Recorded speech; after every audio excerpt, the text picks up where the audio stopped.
As unrest spread across dozens of American cities on Friday, the Pentagon took the rare step of ordering the Army to put several active-duty U.S. military police units on the ready to deploy to Minneapolis, where the police killing of George Floyd sparked the widespread protests.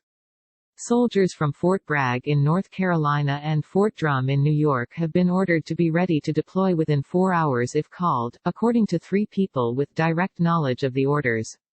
Soldiers in Fort Carson, in Colorado, and Fort Riley in Kansas have been told to be ready within 24 hours. The people did not want their names used because they were not authorized to discuss the preparations. The get-ready orders were sent verbally on Friday, after President Donald Trump asked Defense Secretary Mark Esper for military options to help quell the unrest in Minneapolis after protests descended into looting and arson in some parts of the city. Trump made the request on a phone call from the Oval Office on Thursday night that included Esper, National Security Advisor Robert O'Brien and several others. The president asked Esper for rapid deployment options if the Minneapolis protests continued to spiral out of control, according to one of the people, senior Pentagon official who was on the call. When the White House asks for options, someone opens the drawer and pulls them out, so to speak. The official said. The person said the military units would be deployed under the Insurrection Act of 1807, which was last used in 1992 during the riots in Los Angeles that followed the Rodney King trial.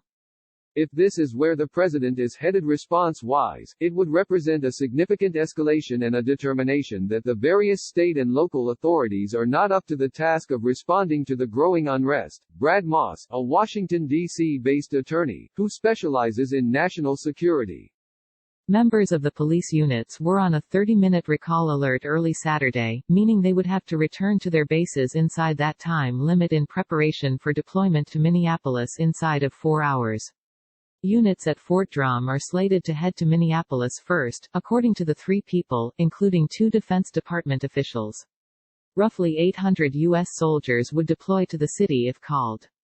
Protests erupted in Minneapolis this week after video emerged showing a police officer kneeling on Floyd's neck. Floyd later died of his injuries and the officer, Derek Chauvin, was arrested and charged with third-degree murder and manslaughter on Friday. The protests turned violent and on Thursday rioters torched the Minneapolis 3rd Police Precinct near where Floyd was arrested. Mayor Jacob Frey ordered a citywide curfew at 8 p.m. local time, beginning on Friday. In that city, peaceful protests picked up steam as darkness fell, with thousands of people ignoring the curfew to walk streets in the southern part of the city. Some cars were set on fire in scattered neighborhoods, business break-ins began and eventually there were larger fires. The unrest has since spread across the country, with protests, some violent, erupting in cities including Washington, D.C., Atlanta, Phoenix, Denver and Los Angeles. Follow updates about protests over George Floyd's death on the NBC News Live blog. Minnesota Governor Tim Walz ordered 500 of his National Guard troops into Minneapolis, St. Paul, and surrounding communities. But a Pentagon spokesman said Walz did not ask for the Army to be deployed to his state. The department has been in touch with the governor and there is no request for Title X forces to support the Minnesota National Guard or state law enforcement.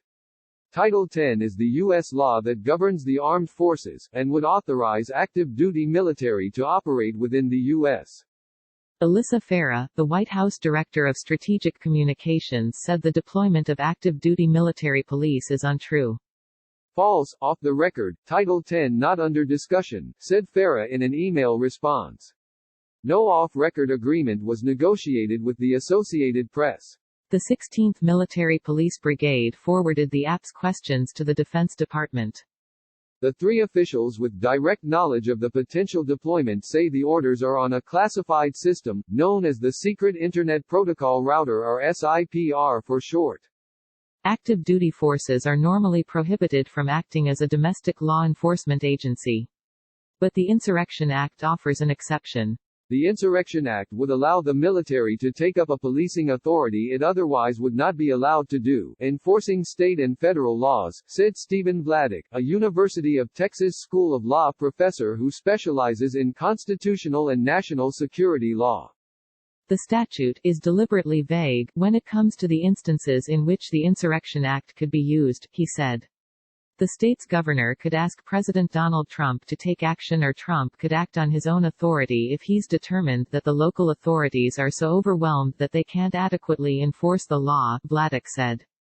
It is a very, very broad grant of authority for the president, he added.